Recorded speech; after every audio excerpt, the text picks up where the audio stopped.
سورة التوبة. براءة من الله ورسوله إلى الذين عاهدتم من المشركين. Freedom from all obligations is declared from Allah and His Messenger to those of the polytheists with whom you made a treaty. فسيحوا في الأرض 4 أشهر واعلموا أنكم غير معجز الله وأن الله مخزي الكافرين. So travel freely for 4 months as you will throughout the land. But know that you cannot escape from the punishment of Allah, and Allah will disgrace the disbelievers. وأذان من الله ورسوله إلى الناس يوم الحج الأكبر أن الله بريء من المشركين ورسوله فإن تبتم فهو خير لكم وإن توليتم فاعلموا أنكم غير معجز الله وبشر الذين كفروا بعذاب أليم. And a declaration from Allah and His Messenger to mankind on the greatest day, the 10th of Dhul-Hijjah, that Allah is free from all obligations to the polytheists, and so is His Messenger. So if you repent, it is better for you. But if you turn away, then know that you cannot escape from the punishment of Allah, and give tidings of a painful torment to those who disbelieve. إلا الذين عاهدتم من المشركين ثم لم ينقصوكم شيئا ولم يظاهروا عليكم أحدا فأتموا إليهم عهدهم إلى مدتهم إن الله يحب المتقين. Except those of the polytheists with whom you have a treaty, and who have not subsequently failed you in aught, nor have supported anyone against you. So fulfill their treaty to them to the end of their term. Surely Allah loves the pious. فإذا انسلخ الأشهر الحرم فاقتلوا المشركين حيث وجدتموهم وخذوهم واحصروهم واقعدوا لهم كل مرصد فإن تابوا وأقاموا الصلاة وآتوا الزكاة فخلوا سبيلهم إن الله غفور رحيم. Then when the sacred months have passed, then kill the polytheists wherever you find them, and capture them and besiege them, and lie in wait for them in every ambush. But if they repent and perform the prayer and give the charity, then leave their way free. Verily Allah is oft forgiving, most merciful. وإن أحد من المشركين استجارك فأجره حتى يسمع كلام الله ثم أبلغه مأمنه ذلك بأنهم قوم لا يعلمون. And if any one of the polytheists seeks your protection, then grant him protection so that he may hear the word of Allah, and then escort him to where he can be secure. That is because they are men who know not. كيف يكون للمشركين عهد عند الله وعند رسوله إلا الذين عاهدتم عند المسجد الحرام فما استقاموا لكم فاستقيموا لهم إن الله يحب المتقين. How can there be a covenant with Allah and with His Messenger for the polytheists, except those with whom you made a covenant near Al-Masjid Al-Haram? So as long as they are true to you, stand you true to them. Verily Allah loves the pious. كيف وإن يظهروا عليكم لا يرقبوا فيكم إلا ولا ذمة يرضونكم بأفواههم وتأبى قلوبهم وأكثرهم فاسقون.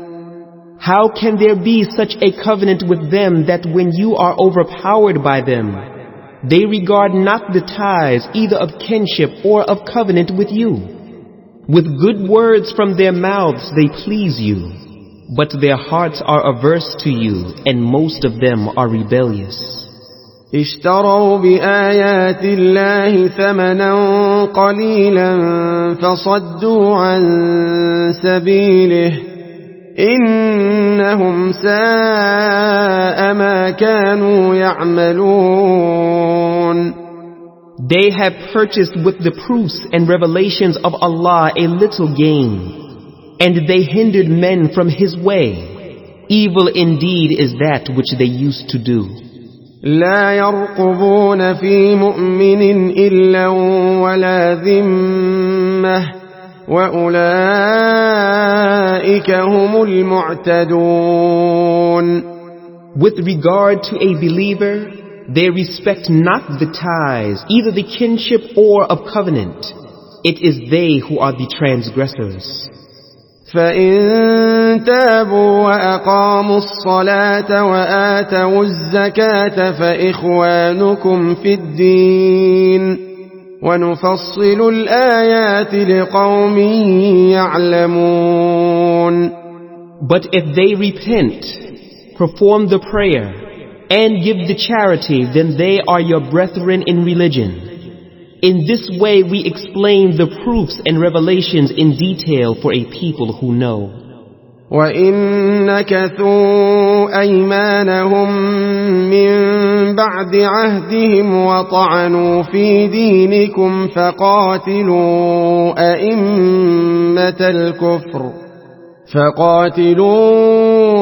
أَئِمَّةَ الْكُفْرِ إِنَّهُمْ لَا أَيْمَانَ لَهُمْ لَعَلَّهُمْ يَنْتَهُونَ. But if they violate their oaths after their covenant and attack your religion with disapproval and criticism, then fight you the leaders of disbelief, for surely their oaths are nothing to them, so that they may stop evil actions. ألا تقاتلون قوما نكثوا أيمانهم وهموا بإخراج الرسول وهم بدؤوكم أول مرة أتخشونهم فالله أحق أن تخشوه إن كنتم مؤمنين.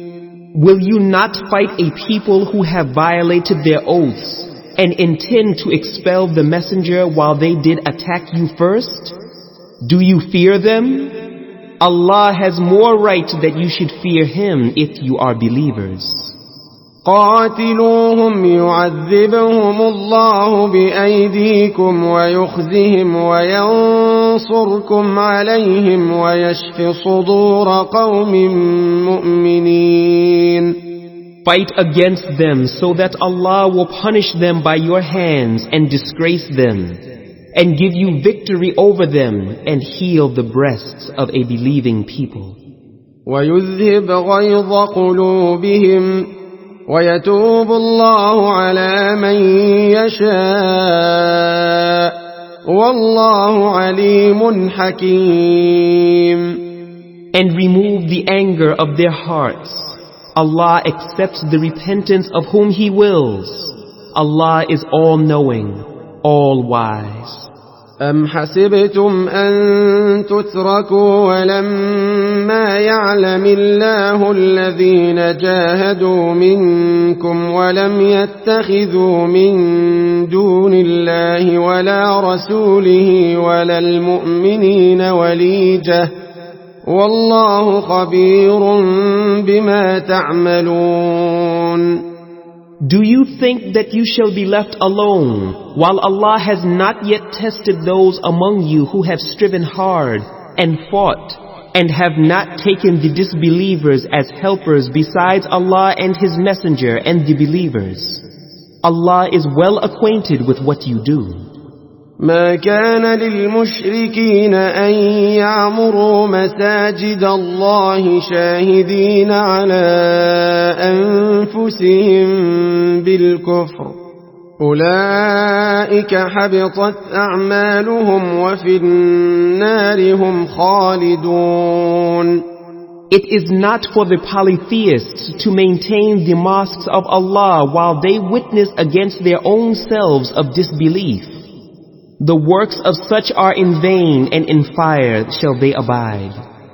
إنما يعمر مساجد الله من آمن بالله واليوم الآخر وأقام الصلاة وآتى الزكاة ولم يخش إلا الله فعسى أولئك أن يكونوا من المهتدين. The mosques of Allah shall be maintained only by those who believe in Allah and the last day, perform the prayer and give the charity and fear none but Allah. It is they who are on true guidance.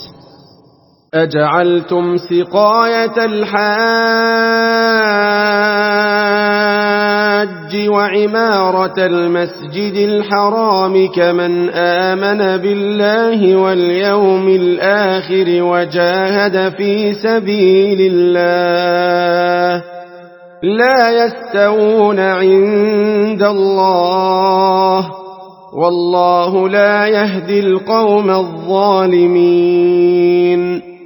Do you consider the providing of drinking water to the pilgrims and the maintenance of Al-Masjid Al-Haram as equal to the worth of those who believe in Allah and the last day and strive hard and fight in the cause of Allah? They are not equal before Allah, and Allah guides not the people who are the wrongdoers. الذين آمنوا وهاجروا وجاهدوا في سبيل الله بأموالهم وأنفسهم أعظم درجة عند الله وأولئك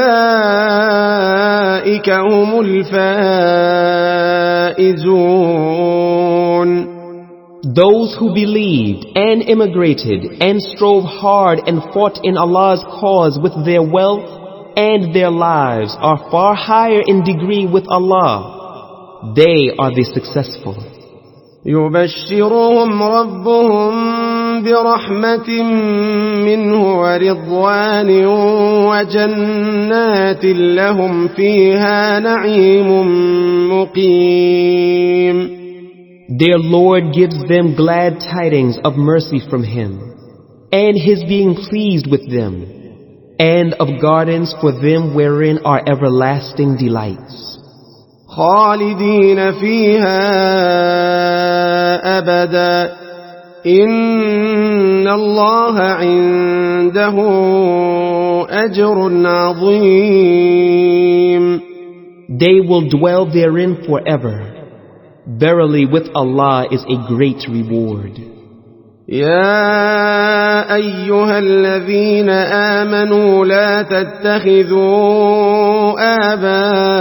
آباءكم وإخوانكم أولياء إن استحبوا الكفر على الإيمان ومن يتولهم منكم فأولئك هم الظالمون.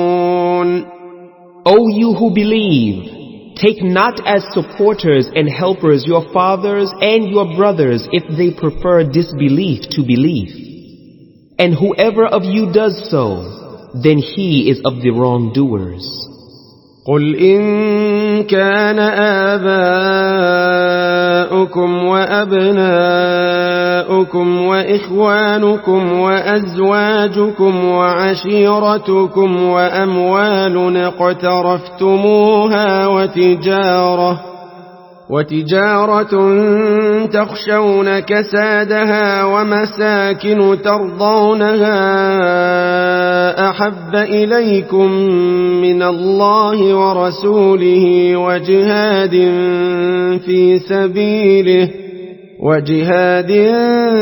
في سبيله فتربصوا حتى يأتي الله بأمره والله لا يهدي القوم الفاسقين. Say, if your fathers, your sons, your brothers, your wives, your kindred, the wealth that you have gained, the commerce in which you fear a decline, and the dwellings in which you delight are dearer to you than Allah and His Messenger, and striving hard and fighting in His cause, then wait until Allah brings about His decision. And Allah guides not the people who are the rebellious. لقد نصركم الله في مواطن كثيرة ويوم حنين إذ أعجبتكم كثرتكم فلم تغن عنكم شيئا وضاقت عليكم الأرض بما رحبت ثم وليتم مدبرين. Truly Allah has given you victory on many battlefields, and on the day of Hunain when you rejoiced at your great number, but it availed you not, and the earth, vast as it is, was straightened for you. Then you turned back in flight.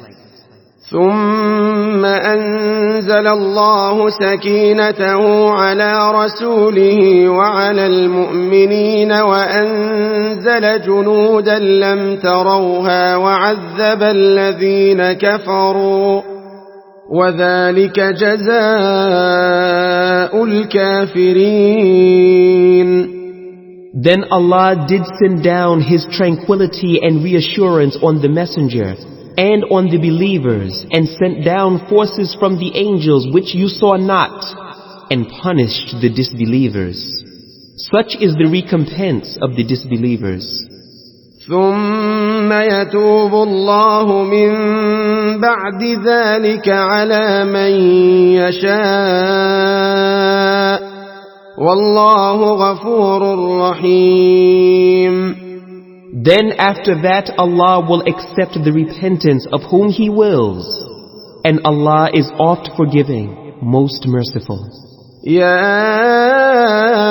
أيها الذين آمنوا إنما المشركون نجس فلا يقربوا المسجد الحرام بعد عامهم هذا وإن خفتم عيلة فسوف يغنيكم الله من فضله إن شاء إن الله عليم حكيم.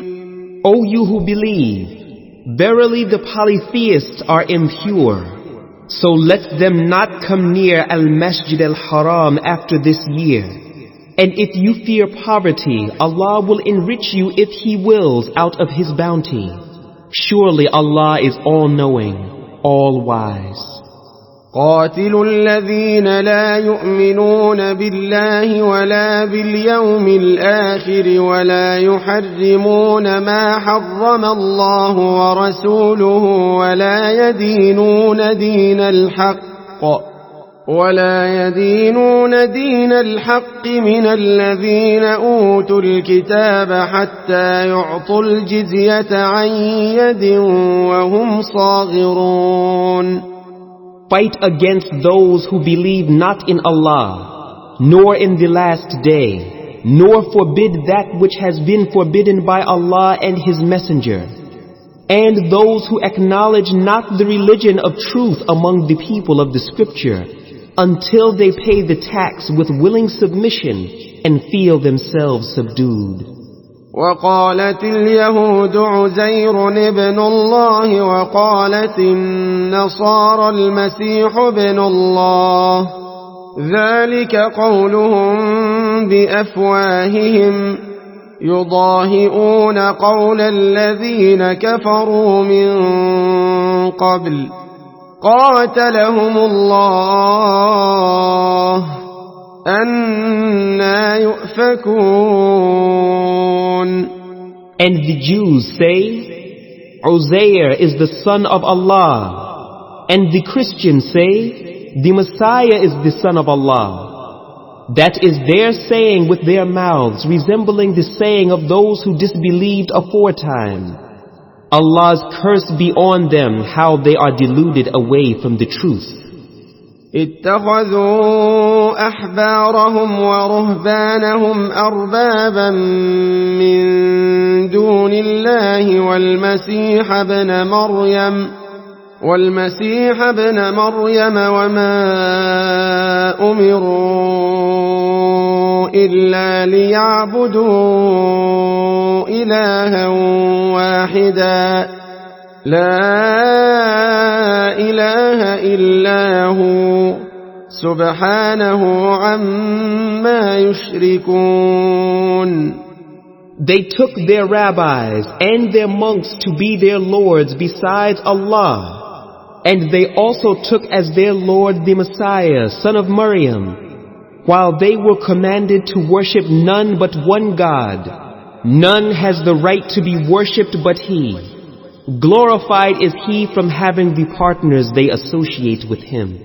يريدون أن يطفئوا نور الله بأفواههم ويأبى الله إلا أن يتم نوره ولو كره الكافرون. They want to extinguish Allah's light with their mouths, but Allah will not allow except that His light should be perfected, even though the disbelievers hate it.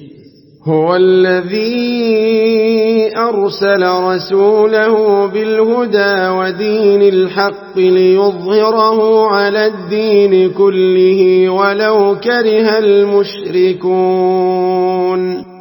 It is He who has sent His messenger with guidance and the religion of truth to make it superior over all religions, even though the polytheists hate it. يا أيها الذين آمنوا إن كثيرا من الأحبار والرهبان ليأكلون أموال الناس بالباطل ويصدون عن سبيل الله والذين يكنزون الذهب والفضة ولا ينفقونها في سبيل الله فبشرهم بعذاب أليم. O you who believe, verily there are many of the Jewish rabbis and the Christian monks who devour the wealth of mankind in falsehood and hinder them from the way of Allah. And those who hoard up gold and silver and spend them not in the way of Allah, announce unto them a painful torment. يوم يحمى عليها في نار جهنم فتكوى بها جباههم وجنوبهم وظهورهم هذا ما كنزتم لأنفسكم فذوقوا ما كنتم تكنزون. On the day when that gold, silver, and charity will be heated in the fire of hell, and it will be branded on their foreheads, their flanks, and their backs. And it will be said unto them, this is the treasure which you hoarded for yourselves. Now taste of what you used to hoard.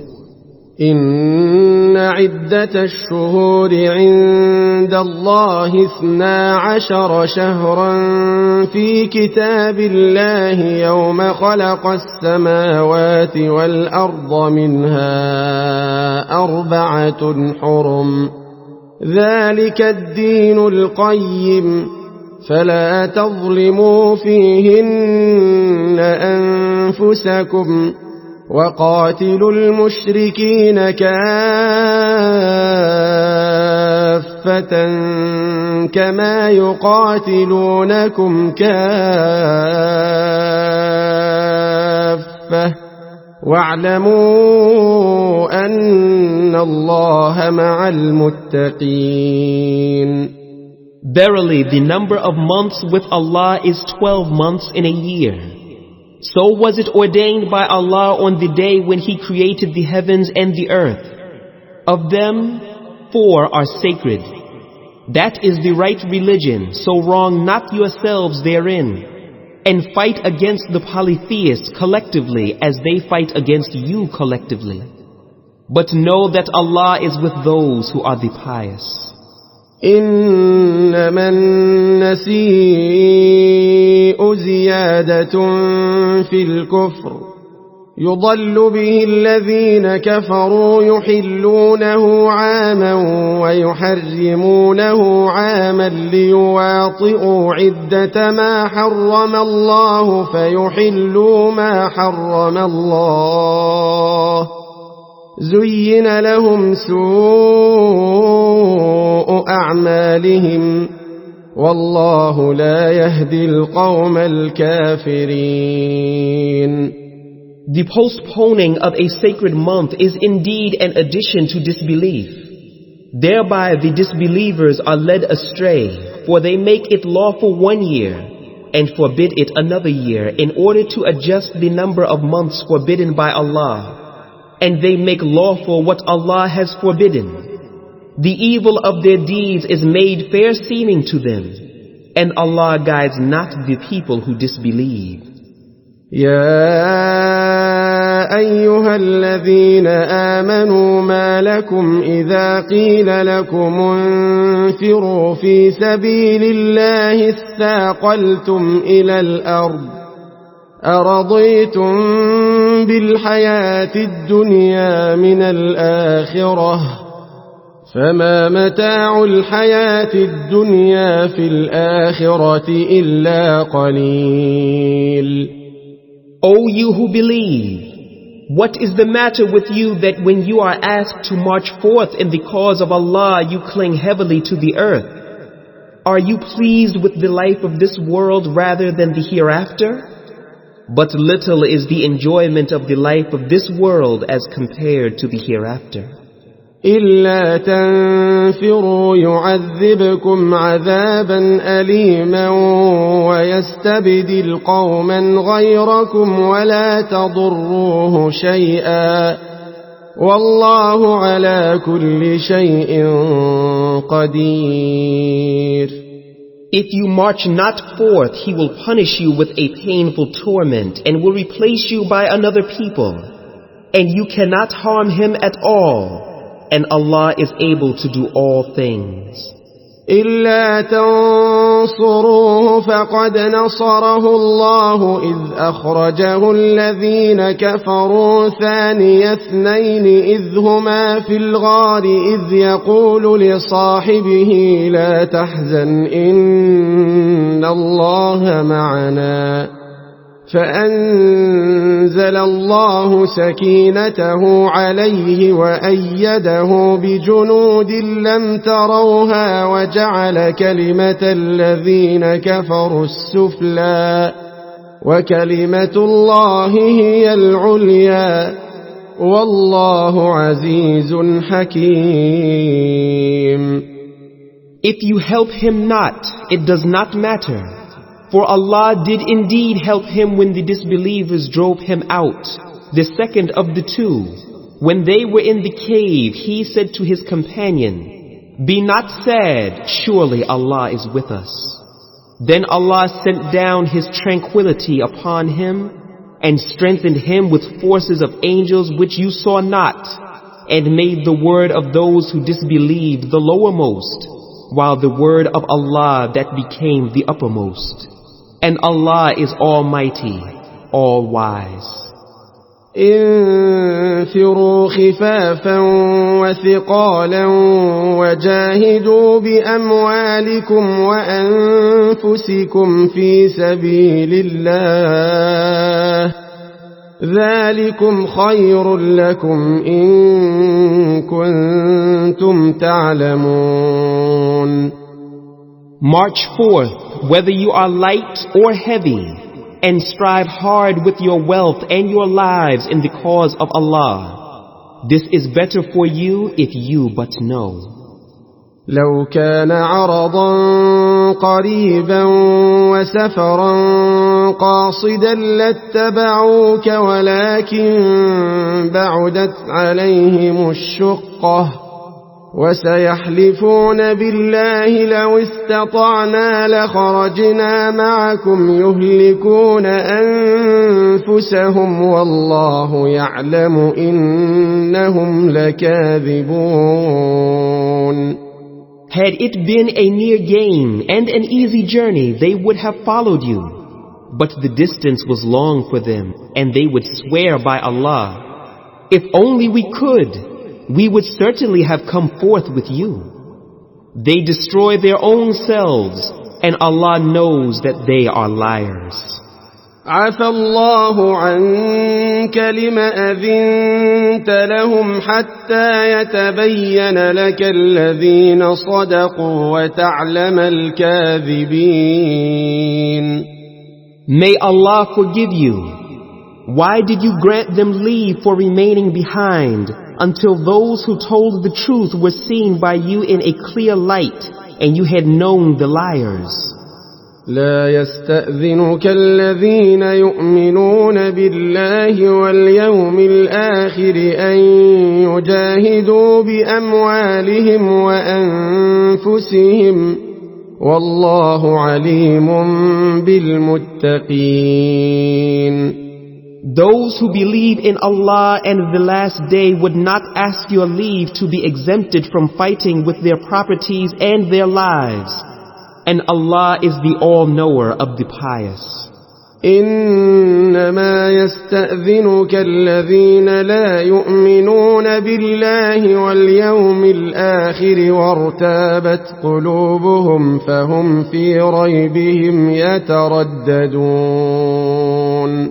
It is only those who believe not in Allah and the last day, and whose hearts are in doubt that ask your leave.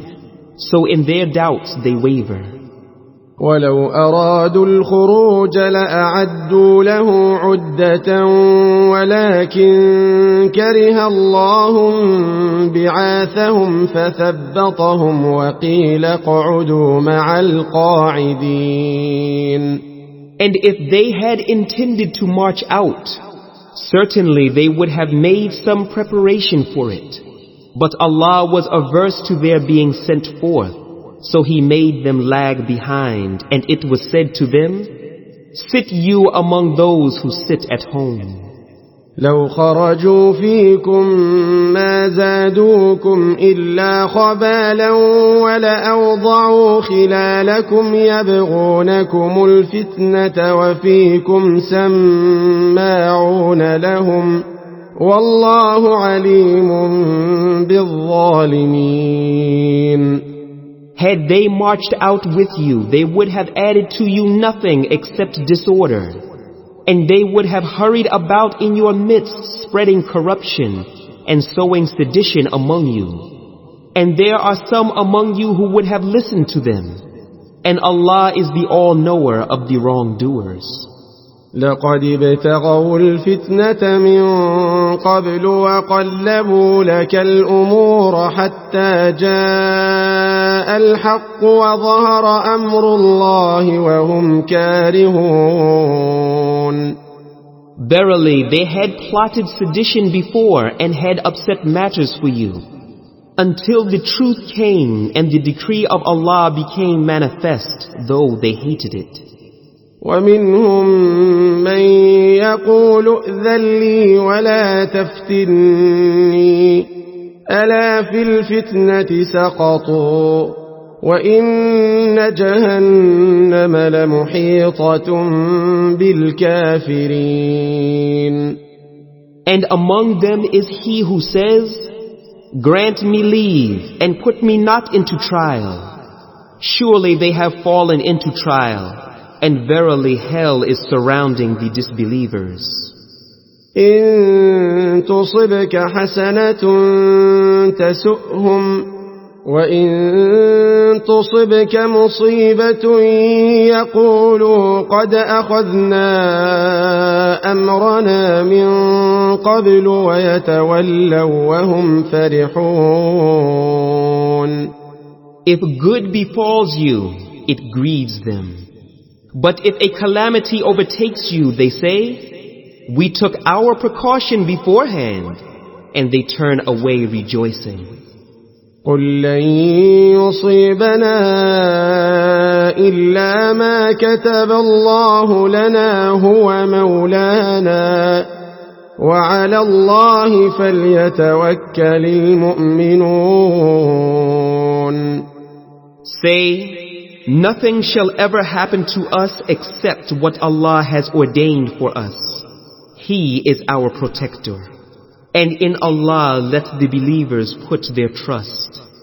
قل هل تربصون بنا إلا إحدى الحسنيين ونحن نتربص بكم أن يصيبكم الله بعذاب من عنده أو بأيدينا فتربصوا إنا معكم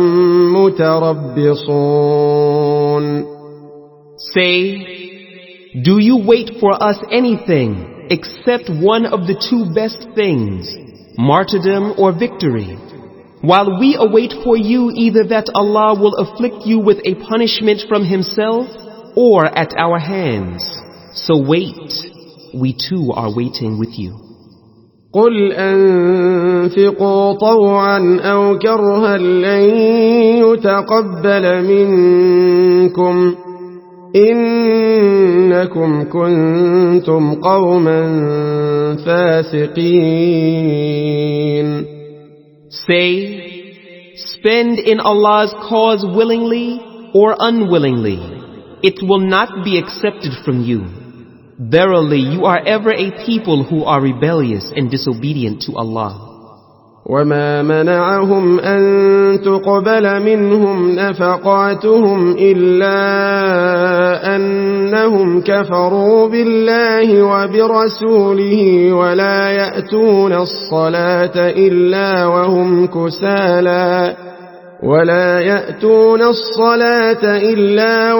كسالى ولا ينفقون إلا وهم كارهون.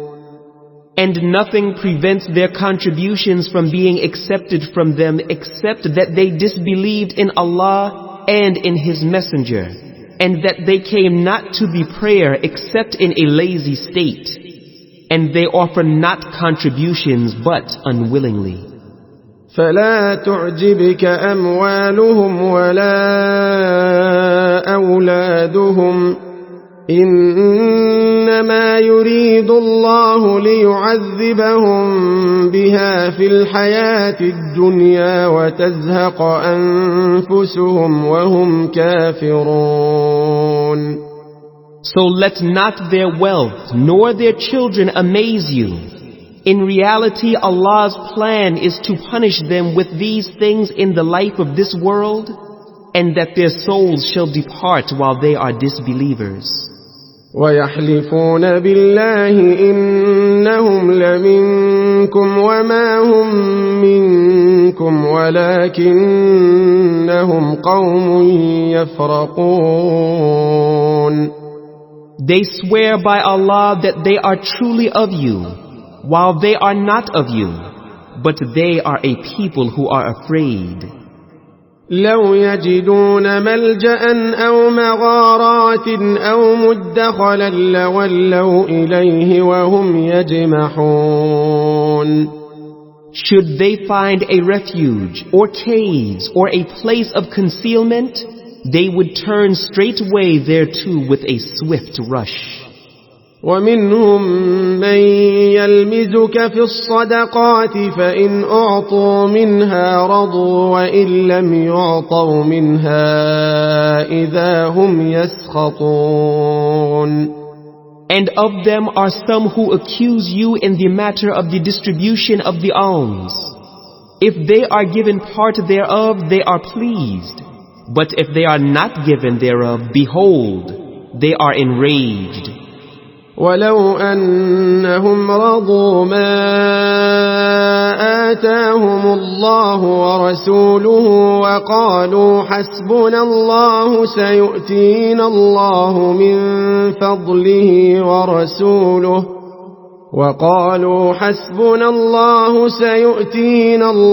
من فضله ورسوله إنا إلى الله راغبون. Would that they were content with what Allah and His Messenger gave them and had said, Allah is sufficient for us. Allah will give us of His bounty, and so will His Messenger. We implore Allah to enrich us. إنما الصدقات للفقراء والمساكين والعاملين عليها والمؤلفة قلوبهم وفي الرقاب والغارمين وفي سبيل الله وابن السبيل فريضة من الله والله عليم حكيم. The obligatory charity is only for the poor and the needy, and those employed to collect the funds, and to attract the hearts of those who have been inclined towards Islam, and to free the captives, and those in debt, and for Allah's cause, and for the wayfarer. A duty imposed by Allah, and Allah is all-knower, all-wise. ومنهم الذين يؤذون النبي ويقولون هو أذن قل أذن خير لكم يؤمن بالله ويؤمن للمؤمنين ورحمة للذين آمنوا منكم والذين يؤذون رسول الله لهم عذاب أليم. And among them are men who annoy the Prophet and say, he is lending his ear to every news. Say, he listens to what is best for you, he believes in Allah, has faith in the believers, and is a mercy to those who believe. But those who annoy Allah's Messenger will have a painful torment. يحلفون بالله لكم ليرضوكم والله ورسوله أحق أن يرضوه إن كانوا مؤمنين. They swear by Allah to you Muslims in order to please you, but it is more fitting that they should please Allah and His Messenger if they are believers. ألم يعلموا أنه من يحادد الله ورسوله فأن له نار جهنم خالدا فيها ذلك الخزي العظيم. Know they not that whoever opposes and shows hostility to Allah and His Messenger, certainly for him will be the fire of hell to abide therein. That is the extreme disgrace.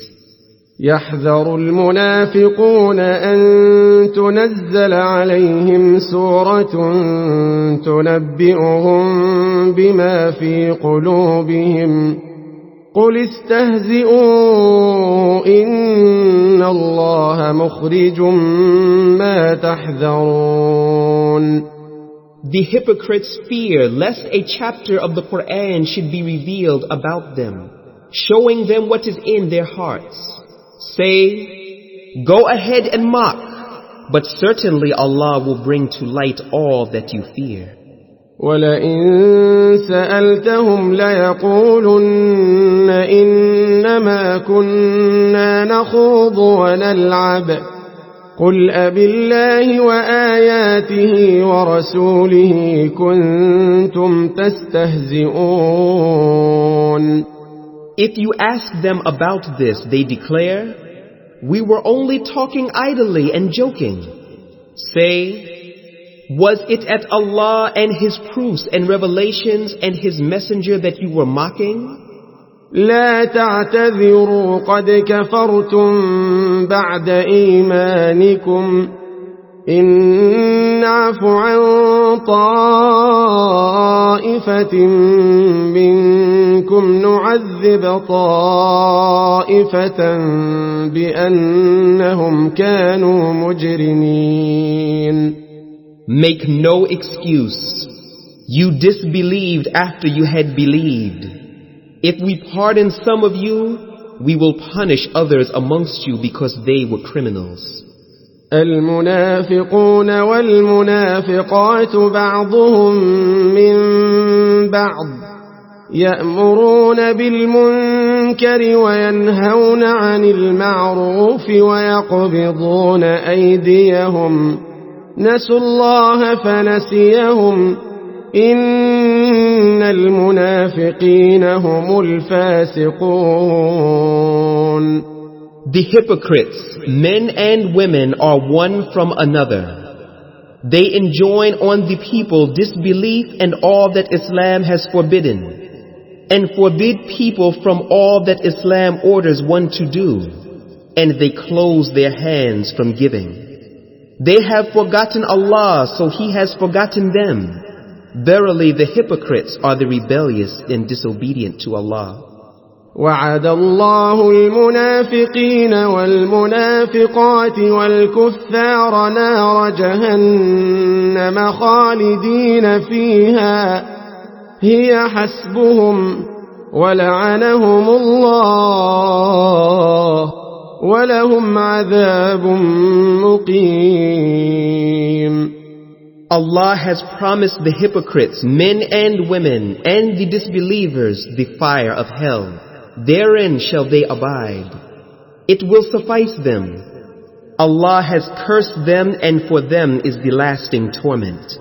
كالذين من قبلكم كانوا أشد منكم قوة وأكثر أموالا وأولادا فاستمتعوا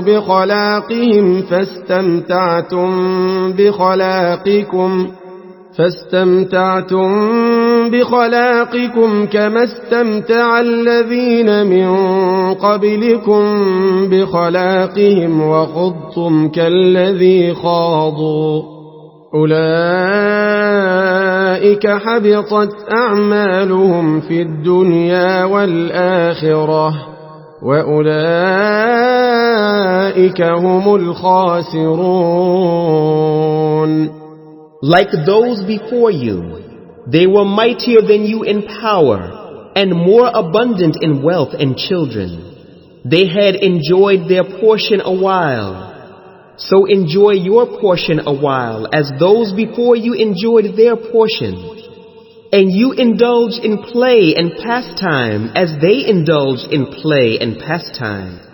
Such are they whose deeds are in vain in this world and in the hereafter. Such are they who are the losers.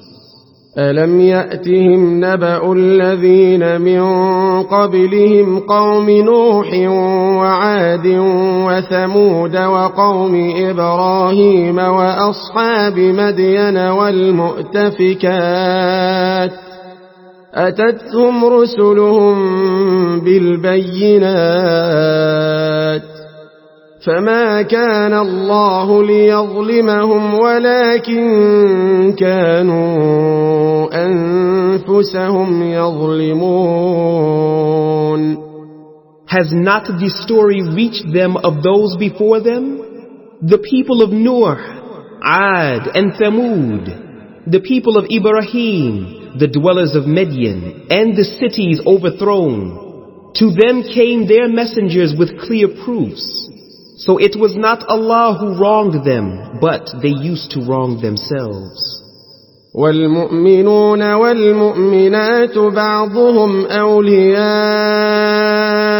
بعض يأمرون بالمعروف وينهون عن المنكر ويقيمون الصلاة ويؤتون الزكاة ويطيعون الله ورسوله أولئك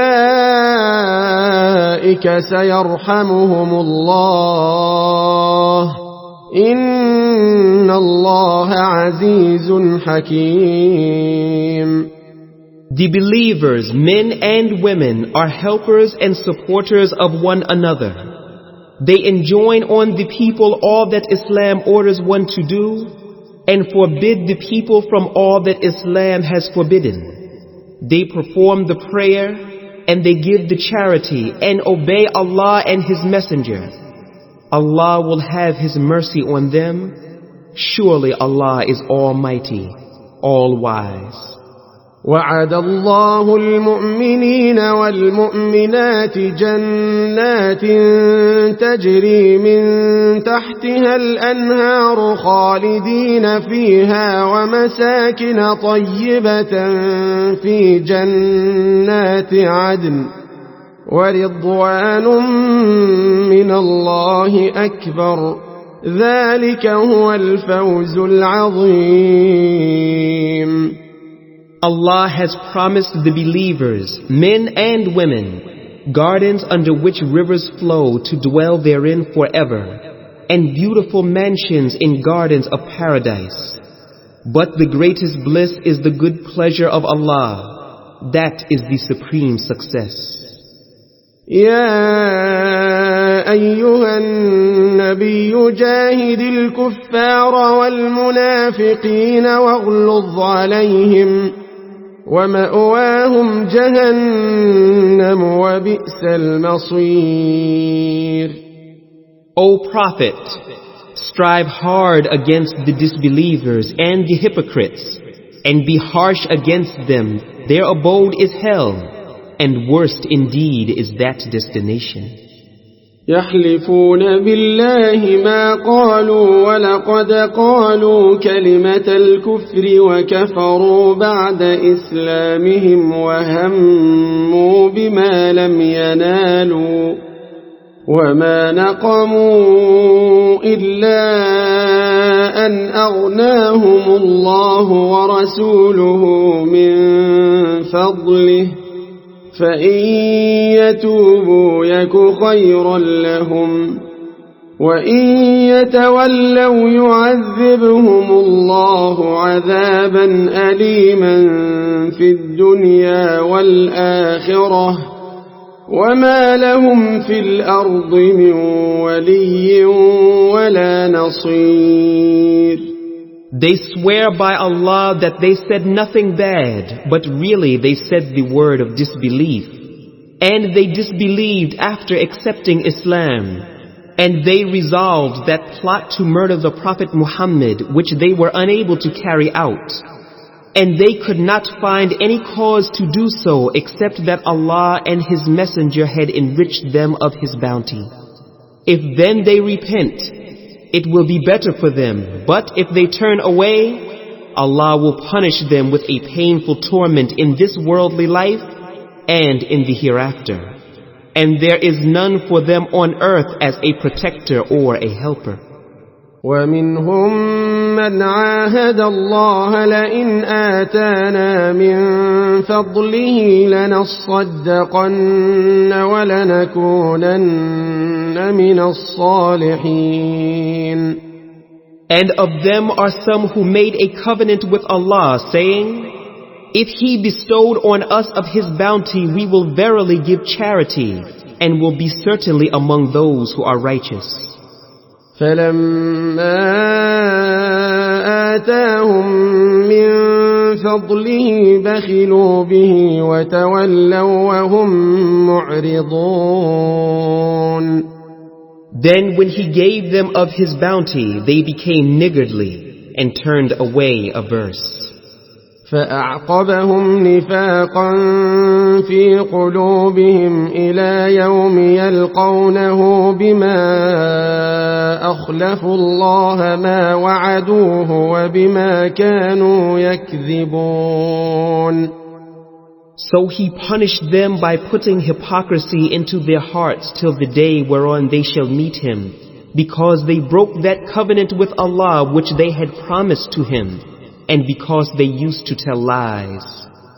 ألم يعلموا أن الله يعلم سرهم ونجواهم وأن الله علام الغيوب. Know they not that Allah knows their secret ideas and their secret counsels, and that Allah is the all-knower of things unseen. الذين يلمزون المطوعين من المؤمنين في الصدقات والذين لا يجدون إلا جهدهم فيسخرون منهم سخر الله منهم ولهم عذاب أليم. Those who defame such of the believers who give charity voluntarily, and such who could not find to give charity except what is available to them, so they mock at them. Allah will throw back their mockery on them, and they shall have a painful torment. استغفر لهم أو لا تستغفر لهم إن تستغفر لهم 70 مرة فلن يغفر الله لهم ذلك بأنهم كفروا بالله ورسوله والله لا يهدي القوم الفاسقين. Whether you ask forgiveness for them or ask not forgiveness for them, and even if you ask 70 times for their forgiveness, Allah will not forgive them because they have disbelieved in Allah and His Messenger. And Allah guides not those people who are rebellious. فرح المخلفون بمقعدهم خلاف رسول الله وكرهوا أن يجاهدوا بأموالهم وأنفسهم في سبيل الله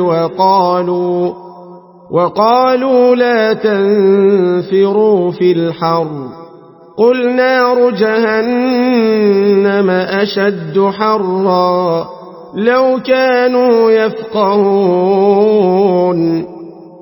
Those who stayed away from Tabuk expedition rejoiced in their staying behind the Messenger of Allah.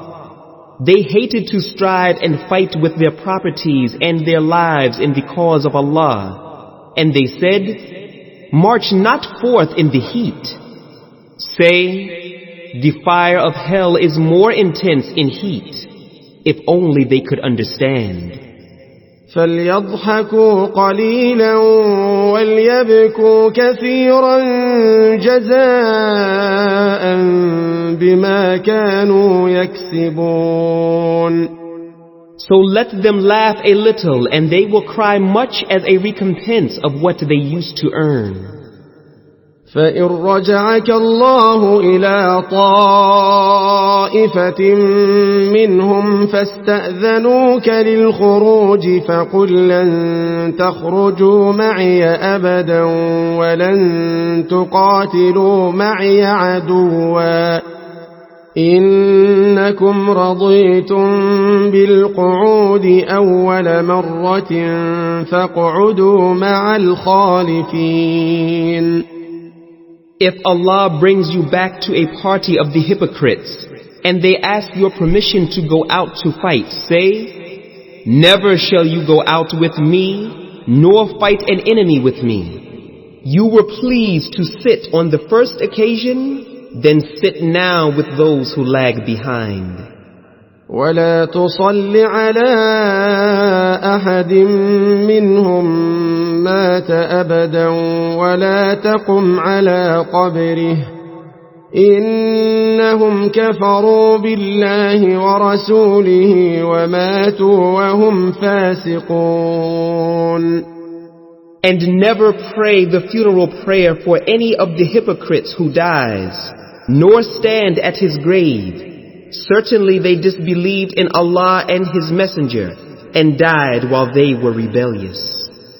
ولا تعجبك أموالهم وأولادهم إنما يريد الله أن يعذبهم بها في الدنيا وتزهق أنفسهم وهم كافرون.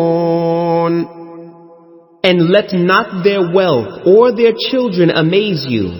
Allah's plan is to punish them with these things in this world, and that their souls shall depart while they are disbelievers. وَإِذَا أُنزِلَتْ سُورَةٌ أَنْ آمِنُوا بِاللَّهِ وَجَاهِدُوا مَعَ رَسُولِهِ اسْتَأْذَنَكَ أُولُو الطَّوْلِ مِنْهُمْ وَقَالُوا ذَرْنَا نَكُن مَّعَ الْقَاعِدِينَ. And when a chapter is revealed enjoining them to believe in Allah and to strive hard and fight along with His Messenger, the wealthy among them ask your leave to exempt them from jihad and say, "Leave us behind, we would be with those who sit at home." رضوا بأن يكونوا مع الخوالف وطبع على قلوبهم فهم لا يفقهون. They are content to be with those who sit behind. Their hearts are sealed up, so they understand not. لكن الرسول والذين آمنوا معه جاهدوا بأموالهم وأنفسهم وأولئك لهم الخيرات وأولئك هم المفلحون. But the messenger and those who believed with him strove hard and fought with their wealth and their lives in Allah's cause. Such are they for whom are the good things, and it is they who will be successful.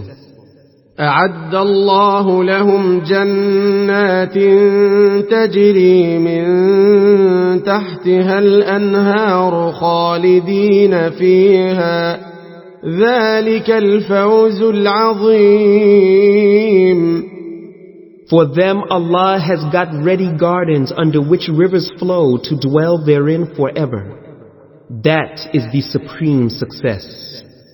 وجاء المعذرون من الأعراب ليؤذن لهم وقعد الذين كذبوا الله ورسوله سيصيب الذين كفروا منهم عذاب أليم. And those who made excuses from the Bedouins came to you, asking your permission to exempt them from the battle. And those who had lied to Allah and His Messenger sat at home. A painful torment will seize those of them who disbelieve.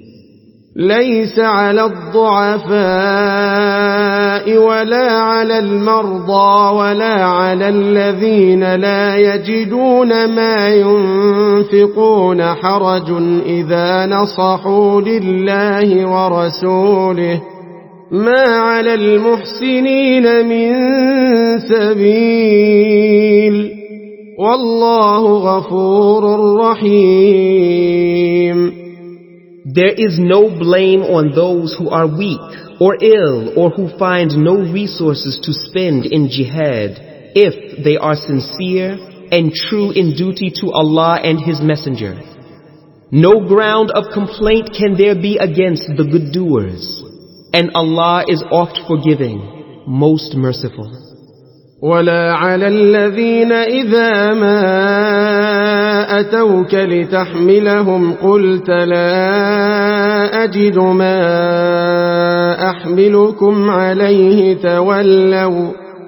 تولوا وأعينهم تفيض من الدمع حزنا ألا يجدوا ما ينفقون. Nor is there blame on those who came to you to be provided with mounts when you said, "I can find no mounts for you." They turned back while their eyes overflowing with tears of grief that they could not find anything to spend for jihad. إنما السبيل على الذين يستأذنونك وهم أغنياء رضوا بأن يكونوا مع الخوالف وطبع الله على قلوبهم فهم لا يعلمون. The ground of complaint is only against those who are rich and yet ask exemption. They are content to be with the women who sit at home, and Allah has sealed up their hearts from all kinds of goodness and right guidance, so that they know not. يعتذرون إليكم إذا رجعتم إليهم قل لا تعتذروا لن نؤمن لكم قد نبأنا الله من أخباركم وسيرى الله عملكم ورسوله ثم تردون إلى عالم الغيب والشهادة فينبئكم بما كنتم تعملون. They will present their excuses to you when you return to them. Say, present no excuses, we shall not believe you. Allah has already informed us of the news concerning you. Allah and His Messenger will observe your deeds. In the end, you will be brought back to the All-Knower of the unseen and the seen. Then He will inform you of what you used to do. سيحلفون بالله لكم إذا انقلبتم إليهم لتعرضوا عنهم فأعرضوا عنهم إنهم رجس ومأواهم جهنم جزاء بما كانوا يكسبون. They will swear by Allah to you when you return to them that you may turn away from them. So turn away from them. Surely they are impure, and hell is their dwelling place, a recompense for that which they used to earn. يحلفون لكم لترضوا عنهم فإن ترضوا عنهم فإن الله لا يرضى عن القوم الفاسقين. They swear to you that you may be pleased with them, but if you are pleased with them, certainly Allah is not pleased with the people who are rebellious. الأعراب أشد كفرا ونفاقا وأجدر ألا يعلموا حدود ما أنزل الله على رسوله والله عليم حكيم. The Bedouins are the worst in disbelief and hypocrisy, and more likely to be in ignorance of the limits which Allah has revealed to His Messenger. And Allah is all-knower, all-wise. وَمِنَ الْأَعْرَابِ مَنْ يَتَّخِذُ مَا يُنْفِقُ مَغْرَمًا وَيَتَرَبَّصُ بِكُمُ الدَّوَائِرَ عَلَيْهِمْ دَائِرَةُ السَّوْءِ وَاللَّهُ سَمِيعٌ عَلِيمٌ.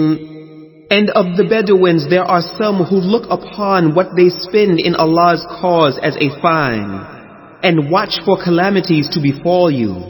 On them be the calamity of evil, and Allah is all-hearer, all-knower. وَمِنَ الْأَعْرَابِ مَنْ يُؤْمِنُ بِاللَّهِ وَالْيَوْمِ الْآخِرِ وَيَتَّخِذُ مَا يُنْفِقُ قُرُبَاتٍ عِنْدَ اللَّهِ وَصَلَوَاتِ الرَّسُولِ أَلَا إِنَّهَا قُرْبَةٌ لَهُمْ سَيُدْخِلُهُمُ اللَّهُ فِي رَحْمَتِهِ إِنَّ اللَّهَ غَفُورٌ رَحِيمٌ. And of the Bedouins there are some who believe in Allah and the last day, and look upon what they spend in Allah's cause as means of nearness to Allah, and a cause of receiving the Messenger's invocations. Indeed, these spendings in Allah's cause are a means of nearness for them. Allah will admit them to His mercy. Certainly Allah is oft forgiving, most merciful. والسابقون الأولون من المهاجرين والأنصار والذين اتبعوهم بإحسان رضي الله عنهم ورضوا عنه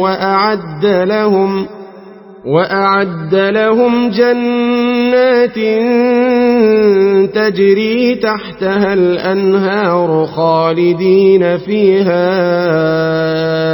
أبدا ذلك الفوز العظيم. And the foremost to embrace Islam of those who migrated, and the Ansar, and also those who followed them exactly in faith. Allah is well pleased with them as they are well pleased with Him. He has prepared for them gardens under which rivers flow, to dwell therein forever. That is the supreme success. وَمِمَّنْ حَوْلَكُمْ مِنَ الْأَعْرَابِ مُنَافِقُونَ وَمِنْ أَهْلِ الْمَدِينَةِ مَرَدُوا عَلَى النِّفَاقِ لَا تَعْلَمُهُمْ نَحْنُ نَعْلَمُهُمْ سَنُعَذِّبُهُمْ مرتين ثُمَّ يُرَدُّونَ إِلَى عَذَابٍ عَظِيمٍ. And among the Bedouins around you some are hypocrites, and so are some among the people of Al-Madinah who persist in hypocrisy. You know them not, we know them. We shall punish them twice, and thereafter they shall be brought back to a horrible torment. وآخرون اعترفوا بذنوبهم خلطوا عملا صالحا وآخر سيئا عسى الله أن يتوب عليهم إن الله غفور رحيم. And there are others who have acknowledged their sins. They have mixed a deed that was righteous with another that was evil. Perhaps Allah will turn unto them in forgiveness. Surely Allah is oft forgiving, most merciful. خذ من أموالهم صدقة تطهرهم وتزكيهم بها وصل عليهم إن صلاتك سكن لهم والله سميع عليم. Take alms from their wealth in order to purify them and sanctify them with it. And invoke Allah for them. Verily, your invocations are a source of security for them. And Allah is all hearer, all knower. ألم يعلموا أن الله هو يقبل التوبة عن عباده ويأخذ الصدقات وأن الله هو التواب الرحيم. Know they not that Allah accepts repentance from His slaves and takes the charity, and that Allah alone is the one who forgives and accepts repentance, most merciful. وَقُلِ اعْمَلُوا فَسَيَرَى اللَّهُ عَمَلَكُمْ وَرَسُولُهُ وَالْمُؤْمِنُونَ وَسَتُرَدُّونَ إِلَى عَالِمِ الْغَيْبِ وَالشَّهَادَةِ فَيُنَبِّئُكُم بِمَا كُنتُمْ تَعْمَلُونَ. And say, do deeds, Allah will see your deeds. And so will His messenger and the believers. And you will be brought back to the all-knower of the unseen and the seen. Then He will inform you of what you used to do. وَآخَرُونَ مُرْجَوْنَ لِأَمْرِ اللَّهِ إِمَّا يُعَذِّبُهُمْ وَإِمَّا يَتُوبُ عَلَيْهِمْ وَاللَّهُ عَلِيمٌ حَكِيمٌ. And others are made to wait for Allah's decree, whether He will punish them or will forgive them. And Allah is all-knowing, all-wise. والذين اتخذوا مسجدا ضرارا وكفرا وتفريقا بين المؤمنين وإرصادا لمن حارب الله ورسوله من قبل وليحلفن إن أردنا إلا الحسنى والله يشهد إنهم لكاذبون. And as for those who put up a mosque by way of harm and disbelief and to disunite the believers, and as an outpost for those who warred against Allah and His Messenger aforetime, they will indeed swear that their intention is nothing but good. Allah bears witness that they are certainly liars. لا تقم فيه أبدا لمسجد أسس على التقوى من أول يوم أحق أن تقوم فيه رجال يحبون أن يتطهروا والله يحب المطهرين. Never stand you therein. Verily the mosque whose foundation was laid from the first day on piety is more worthy that you stand therein. In it are men who love to clean and to purify themselves, and Allah loves those who make themselves clean and pure. أفمن أسس بنيانه على تقوى من الله ورضوان خير أم من أسس بنيانه على شفا جرف هار فانهار به في نار جهنم والله لا يهدي القوم الظالمين. Is it then he who laid the foundation of his building on piety to Allah and His good pleasure better? Or he who laid the foundation of his building on the brink of an undetermined precipice, ready to crumble down, so that it crumbled to pieces with him into the fire of hell? And Allah guides not the people who are wrongdoers. لا يزال بنيانهم الذي بنوا ريبة في قلوبهم إلا أن تقطع قلوبهم والله عليم حكيم. The building which they built will never cease to be a cause of hypocrisy and doubt in their hearts unless their hearts are cut to pieces. And Allah is all-knowing, all-wise. إن الله اشترى من المؤمنين أنفسهم وأموالهم بأن لهم الجنة يقاتلون في سبيل الله فيقتلون ويقتلون وعدا عليه حقا في التوراة والإنجيل والقرآن ومن أوفى بعهده من الله فاستبشروا ببيعكم الذي بايعتم به وذلك هو الفوز العظيم. Verily, Allah has purchased of the believers their lives and their properties for the price that theirs shall be paradise. They fight in Allah's cause, so they kill others and are killed. It is a promise in truth which is binding on him in the Torah and the Injil and the Qur'an. And who is truer to his covenant than Allah? Then rejoice in the bargain which you have concluded. That is the supreme success. التائبون العابدون الحامدون السائحون الراكعون الساجدون الآمرون بالمعروف والناهون عن المنكر والحافظون لحدود الله وبشر المؤمنين. The believers whose lives Allah has purchased are those who turn to Allah in repentance, who worship Him, who praise Him, who fast, who bow down in prayer, who prostrate themselves, who enjoin all that Islam has ordained and forbid all that Islam has forbidden, and who observe the limits set by Allah and give glad tidings to the believers. ما كان للنبي والذين آمنوا أن يستغفروا للمشركين ولو كانوا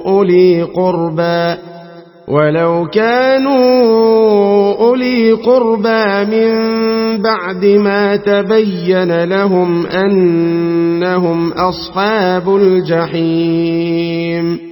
It is not proper for the Prophet and those who believe to ask Allah's forgiveness for the disbelievers, even though they be of kin, after it has become clear to them that they are the dwellers of the fire. وما كان استغفار إبراهيم لأبيه إلا عن موعدة وعدها إياه فلما تبين له أنه عدو لله تبرأ منه إن إبراهيم لأواه حليم. And Ibrahim's invoking for his father's forgiveness was only because of a promise he had made to him. But when it became clear to him that his father is an enemy of Allah, he disassociated himself from him. Verily Ibrahim was one who invokes Allah with humility and was forbearing. وما كان الله ليضل قوما بعد إذ هداهم حتى يبين لهم ما يتقون إن الله بكل شيء عليم. And Allah will never lead a people astray after He has guided them until He makes clear to them as to what they should avoid. Verily Allah is the all-knower of everything.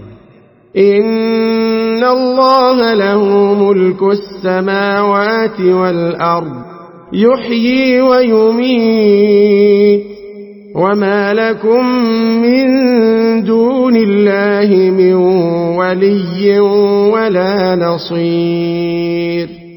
Verily Allah, unto Him belongs the dominion of the heavens and the earth. He gives life and He causes death. And besides Allah you have neither any protector nor any helper. لقد تاب الله على النبي والمهاجرين والأنصار الذين اتبعوه في ساعة العسرة من بعد ما كاد يزيغ قلوب فريق منهم ثم تاب عليهم إنه بهم رؤوف رحيم. Allah has forgiven the Prophet, the Muslim immigrants who left their homes and came to Al-Medina, and the Ansar who followed him in the time of distress, after the hearts of a party of them had nearly deviated. But He accepted their repentance. Certainly, He is unto them full of kindness, most merciful. وعلى الثلاثة الذين خلفوا حتى إذا ضاقت عليهم الأرض بما رحبت وضاقت عليهم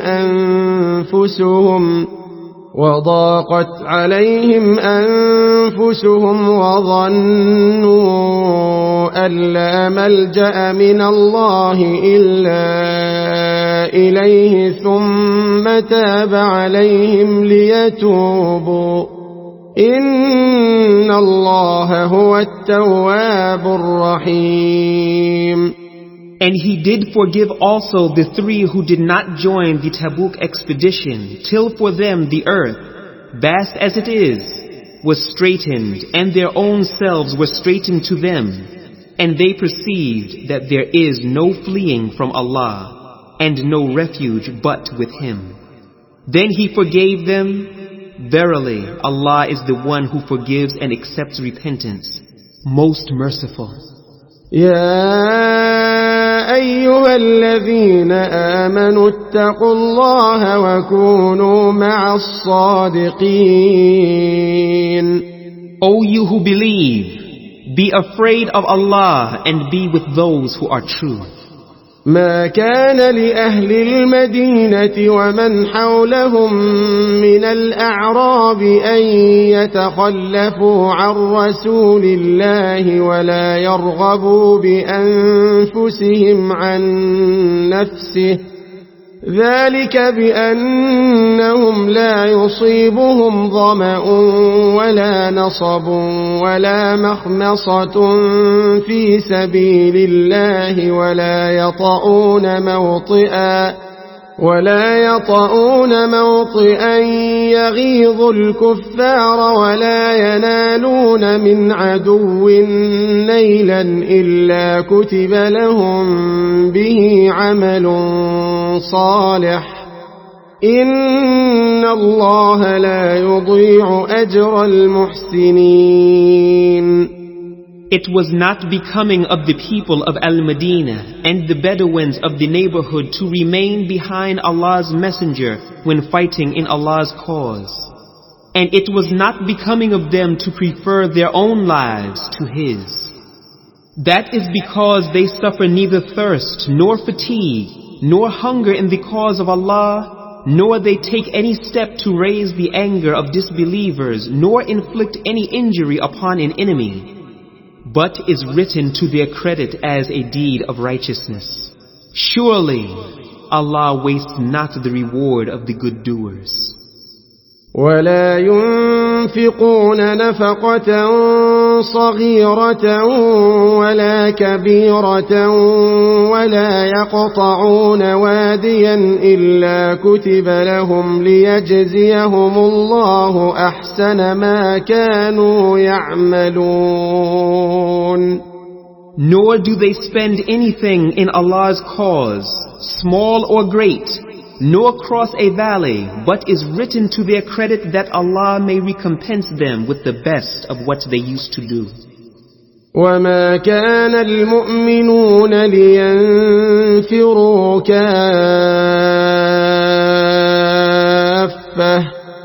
فلولا نفر من كل فرقة منهم طائفة ليتفقهوا في الدين ولينذروا قومهم إذا رجعوا إليهم لعلهم يحذرون. And it is not proper for the believers to go out to fight all together. Of every troop of them, a party only should go forth that they who are left behind may get instructions in religion, and that they may warn people when they return to them so that they may beware of evil. يا أيها الذين آمنوا قاتلوا الذين يلونكم من الكفار وليجدوا فيكم غلظة واعلموا أن الله مع المتقين. O you who believe, fight those of the disbelievers who are close to you, and let them find harshness in you, and know that Allah is with those who are pious.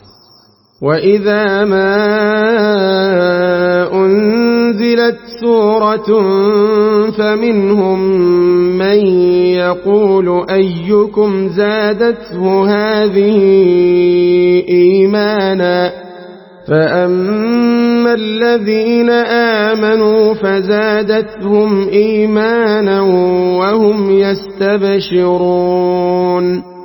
And whenever there comes down a chapter from the Qur'an, some of them say, which of you has had his faith increased by it? As for those who believe, it has increased their faith and they rejoice. وَأَمَّا الَّذِينَ فِي قُلُوبِهِم مَّرَضٌ فَزَادَتْهُمْ رِجْسًا إِلَى رِجْسِهِمْ وَمَاتُوا وَهُمْ كَافِرُونَ. But as for those in whose hearts is a disease, it will add suspicion and doubt to their suspicion, disbelief and doubt, and they die while they are disbelievers. أولا يرون أنهم يفتنون في كل عام مرة أو مرتين ثم لا يتوبون ولا هم يذكرون. See they not that they are put in trial once or twice every year? Yet they turn not in repentance, nor do they learn a lesson. وَإِذَا مَا أُنزِلَتْ سُورَةٌ نَظَرَ بَعْضُهُمْ إِلَى بَعْضٍ هَلْ يَرَاكُمْ مِنْ أَحَدٍ ثُمَّ انصَرَفُوا صَرَفَ اللَّهُ قُلُوبَهُمْ بِأَنَّهُمْ قَوْمٌ لَا يَفْقَهُونَ. And whenever there comes down a chapter from the Qur'an, they look at one another saying, "Does anyone see you?" Then they turn away. Allah has turned their hearts from the light because they are a people that understand not. لَقَدْ جَاءَكُمْ رَسُولٌ مِّنْ أَنفُسِكُمْ عَزِيزٌ عَلَيْهِ مَا عَنِتُّمْ حَرِيصٌ عَلَيْكُمْ بِالْمُؤْمِنِينَ رَءُوفٌ رَحِيمٌ. Verily there has come unto you a messenger from amongst yourselves. It grieves him that you should receive any injury or difficulty. He is anxious over you. He is for the believers full of pity, kind and merciful. فَإِن تَوَلَّوْا فَقُلْ حَسْبِيَ اللَّهُ لَا إِلَهَ إِلَّا هُوَ عَلَيْهِ تَوَكَّلْتُ وَهُوَ رَبُّ الْعَرْشِ الْعَظِيمِ. But if they turn away, say, Allah is sufficient for me. None has the right to be worshipped but He. In Him I put my trust, and He is the Lord of the mighty throne.